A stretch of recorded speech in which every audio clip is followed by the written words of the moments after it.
আমরা যদি প্রথমেই স্থানীয় সরকার নির্বাচন চাই তাহলে বুঝতে হবে আমরা কোনো পলিটিক্যাল ডেভেলপমেন্ট, আমরা কোনো শক্তিশালী গণতন্ত্র চাচ্ছি না, আমরা একটা অনিশ্চয়তার দিকে চাচ্ছি, অন্য কোনো দুর্বসন্তি এর মধ্যে থাকতে পারে।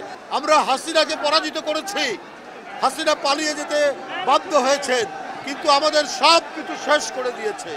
আপনারা জানেন এক একজন মন্ত্রী এবং আওয়ামী নেতাদের ব্যাংকের লেনদেন পাওয়া যাচ্ছে 800 কোটি টাকা, 1000 কোটি টাকা, 1500 কোটি টাকা, এবং একজন জেলা পর্যায়ের নেতা তারও 400-500 কোটি টাকার লেনদেন আমরা ব্যাংকের মধ্যে দেখছি। গোটা দেশকে, গোটা জাতিকে আওয়ামী লুণ্ঠনের স্বর্গরাজ্য বানিয়েছিল শেখ হাসিনা। বন্ধুরা আমার, যারা নিজের দেশের জনগণের টাকা আত্মসাৎ করে, লুট করে, পাচার করে, এরা কোনোদিনই এই দেশপ্রেমিক হতে পারে না, তারা কোনোদিনই বাংলাদেশকে তারা ভালোবাসতে পারে না। Walton Washing Machine, simplifying life with hassle-free washing. তাই তাদের হাত দিয়ে আমরা দেখেছি বারবার গণতন্ত্র হত্যা হয়েছে।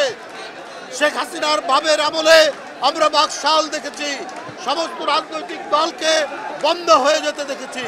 আর এইবার দেখলাম দ্বিতীয় বাকশাল করার জন্য এরা ঘর থেকে বিএনপির নেতাকর্মী, যুবদল, স্বেচ্ছাসেবক দল, ছাত্র দলের নেতাকর্মীদেরকে টেনে টেনে নিয়ে এসে তাদেরকে হত্যা করেছে। এই নারায়ণগঞ্জে শাওন সহ অনেকেই যারা বিএনপির কর্মসূচি করেছে, গণতন্ত্রের কর্মসূচি করেছে, তাদেরকে হত্যা করেছে শেখ হাসিনার সাজানো আইন শৃঙ্খলা বাহিনীকে দিয়ে। তাই বন্ধুরা আমার, আমরা এই রক্তাক্ত পথ পাড়ি দিয়ে, আমরা এই ভয়ঙ্কর অসংখ্য লাশ পাড়ি দিয়ে আমরা যে গণতন্ত্রের পথে যাত্রা শুরু করেছি, এই যাত্রা পথে আমাদের এখনো অবাধ সুষ্ঠু নির্বাচনের মধ্যে দিয়ে অবাধ এবং নিরপেক্ষ সকলের অংশগ্রহণমূলক নির্বাচন আমাদের এখনো অনুষ্ঠিত হয়নি। এটা নিয়ে এক ধরনের গড়িমসি চলছে, এটা নিয়ে এক ধরনের অনিশ্চয়তা আছে, এটা নিয়ে এক ধরনের ধোঁয়াশা আছে। অতি সত্বর ডক্টর মোহাম্মদ ইউনূস সাহেবের সরকার, অন্তর্বর্তীকালীন সরকার, তাদেরকে এটা পরিষ্কার করতে হবে। যে গণতন্ত্রের জন্য এত লড়াই, যে গণতন্ত্রের জন্য আজকে আমাদের মাঝে ইলিয়াস আলী নেই, আমাদের মাঝে চৌধুরী আলম নেই, যে গণতন্ত্রের জন্য আজকে মুগ্ধ নেই, যে গণতন্ত্রের জন্য আবু সাইদ নেই, যে গণতন্ত্রের জন্য আহনাব নেই, সেই গণতন্ত্র এবং অবাধ সুষ্ঠু নির্বাচনের বিষয়ে আজকে চূড়ান্ত কোনো ডেডলাইন জনগণ কেন এখনো পাচ্ছে না? বন্ধুরা আমার, আজকে এই সমাজ এবং শান্তি স্থিতি আনতে হলে আমাদেরকে অতি দ্রুত রাজনৈতিক দল তারা যাতে জনগণের ভোট নিয়ে ক্ষমতায় আসতে পারে, সেই অবাধ সুষ্ঠু নির্বাচন নিশ্চিত করতে হবে। এটা নিশ্চয়তা না হলে আরও অনিশ্চয়তা বাড়বে। হাসিনার দোসররা কেউ চুপ করে নাই। হাসিনা যদি দেশের বাইরে থেকে তার নেতাকর্মীদেরকে হত্যা এবং অস্থিতিশীলতার নির্দেশ দিতে পারে, সে আরও কোনো ভয়ঙ্কর কাজের জন্য অপেক্ষা করছে।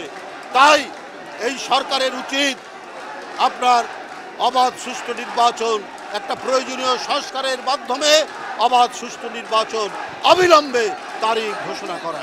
বন্ধুরা আমার, আমি বক্তব্য দীর্ঘায়িত করতে চাই না। আমরা সবাই আশা করব নারায়ণগঞ্জ জেলা কমিটি, মামুন মাহমুদ, দীপু ভূঁইয়া, রাজীব, টুটুল, তাদের নেতৃত্বে একটি দক্ষ, একটি গতিশীল এবং সবার কাছে গ্রহণযোগ্য একটি কমিটি হয়ে তারা 3 মাসের মধ্যে একটি সম্মেলন এবং কাউন্সিল তারা উপহার দিবে, এবং সেইটা হবে নারায়ণগঞ্জবাসীর জন্য একটি উপযুক্ত উপহার।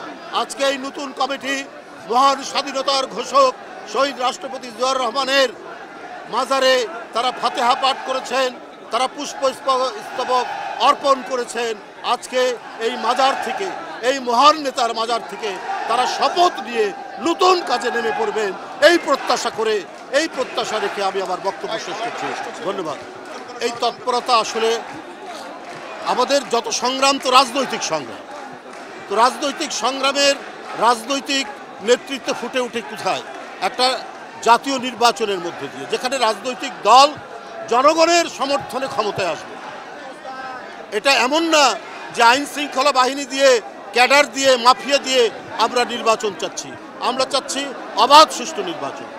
আমরা যদি রাজনীতিবিদদের হাতে ক্ষমতা না থাকে, আমরা যদি প্রথমেই স্থানীয় সরকার নির্বাচন চাই, তাহলে বুঝতে হবে আমরা কোনো পলিটিক্যাল ডেভেলপমেন্ট, আমরা কোনো শক্তিশালী গণতন্ত্র চাচ্ছি না, আমরা একটা অনিশ্চয়তার দিকে চাচ্ছি, অন্য কোনো দুর্বসন্তি এর মধ্যে থাকতে পারে।